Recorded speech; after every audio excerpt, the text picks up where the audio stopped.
Okay, so we have two charges, Q1 5 nanocoulomb, Q2 -7 nanocoulomb, that are positioned on the x-axis. Q1 is at the origin, Q2 is at 5 meters in the x-axis. So we want to find out where we should put the Q3 charge, which is positive charge, in that x-axis, so the net force on it would be 0. When we say net force on it would be 0, that means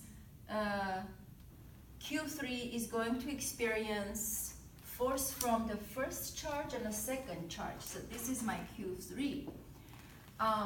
That means these two forces should cancel each other out. So I wrote force on 3 by 1 should equal force on 3 by 2, which is the same as saying net force is 0, right? Mm-hmm. So now you might ask a question, why didn't I put the Q3 in the middle between Q1 and Q2, right? So let's suppose if I put between Q1 and Q2, that would be right here, positive charge. So the force by Q1 on Q3 will be going repulsive, will be going to the x direction, so that be F on 3 by 1. And then Q2 is a negative charge, Q3 is positive, so it's going to be pulling it, so you will have F on 3 by 2.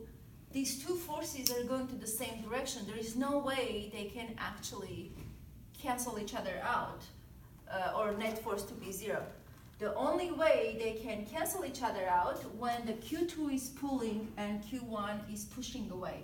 So then we have F on 3 by 2 is being pulled towards Q2, and a Q1 is pushing Q3 away. So F on 3 by 1. Okay? So therefore, I'm just going to bring it back to my original picture. And understand that I'm going to expect the position of Q3 to be further away than 5 meters.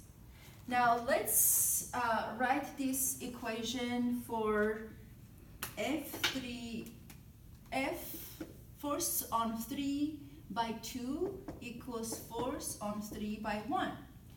Because it's an electric force, we're going to use Coulomb's law and say Ke times absolute value of Q3 times Q2, absolute value of, and then the distance between Q3 and Q2. I'm going to call it R32. So let's try to understand where is the R32. R32 is the distance between 3 and 2. So this is my R32. Okay? And we have a square in here. Now equals, let's write the Coulomb's law for force on 3 by 1. That be Ke, absolute value of Q3 times Q1 over R3 1 squared. Okay, so what is my R31? That will be the distance from 1 all the way to 3. So this would be R31. Let's take care of the values of R31 and R32. So I can say R32 equals x3 minus x2, which equals x3 minus 5. I'm just going to skip the units now because I'm going to do math. So then R31 itself is x3, correct? Mm-hmm. Okay, so I'm going to plug this one in here. First of all, the K's cancel out. Should we cancel the Q3 too? It seems like it cancels out. So, okay, so if I rewrite this equation, I would have, I'm going to skip the absolute values because I'm going to just put the positive numbers in there.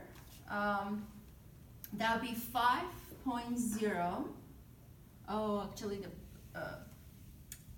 Q2 is negative 7.0 times 10 to the negative 9 coulomb divided by, what do I have for R32? It's x3 minus 5 squared equals Q1 is the absolute value of positive 5 times 10 to the negative 9 coulomb divided by x3. And I think I said I'm going to skip the units and I didn't, but that's fine, it's going to cancel out.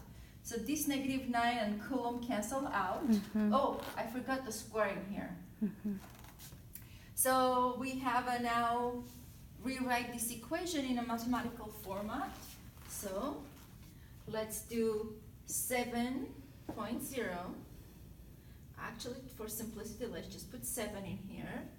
x3 minus 5 squared equals 5 over x3 squared. So minus is gone because it's an absolute value. Okay? Now, of course, you tend to use the x3 squared minus 2x3 times 5 and blah blah blah, but that's not the best way of doing it because it will complicate your mathematics. The best thing to do is to take a square root from both sides. Okay? So when you take the square root, you have square root of 7, which is a number, divided by x3 minus 5. And then here you have square root of 5 divided by x3, right? We wish Steve was here so he could give us the values for RAD 7 and RAD 5. Now,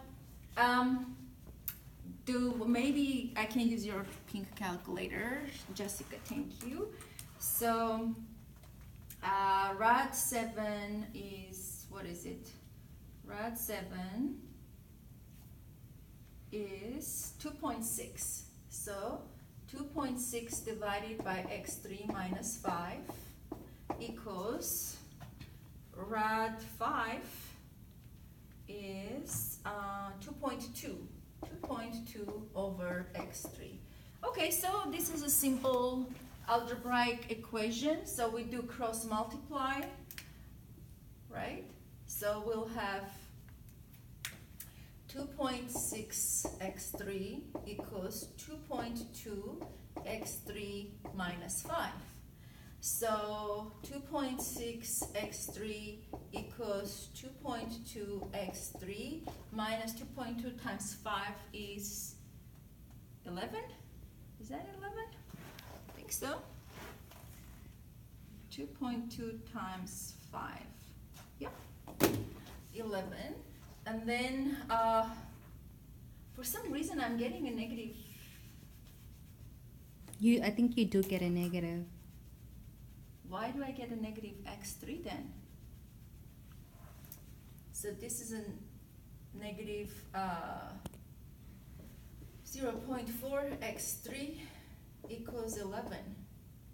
So x3, I shouldn't be getting a negative number. No. 11 over 0.4 negative. That equals, because I'm on a positive x-axis, why I'm getting a negative number? I see.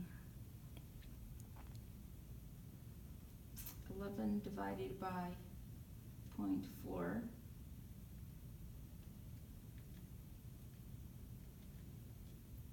You get negative 27.5 meters.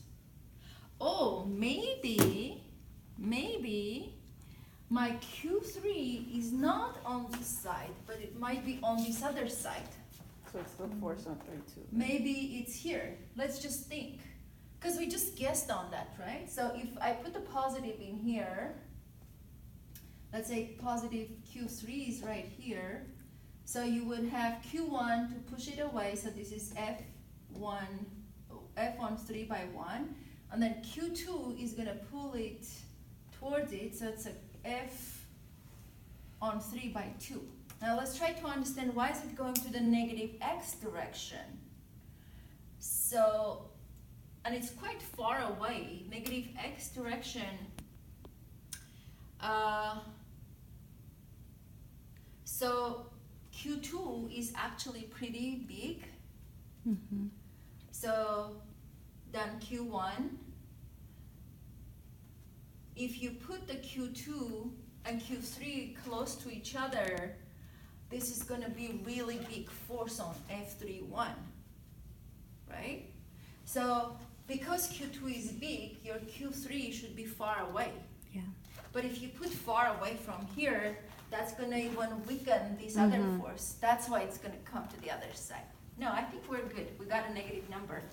So, did you guys get the answer correct? I think we did. I just don't remember. Well, we can check in the book. I actually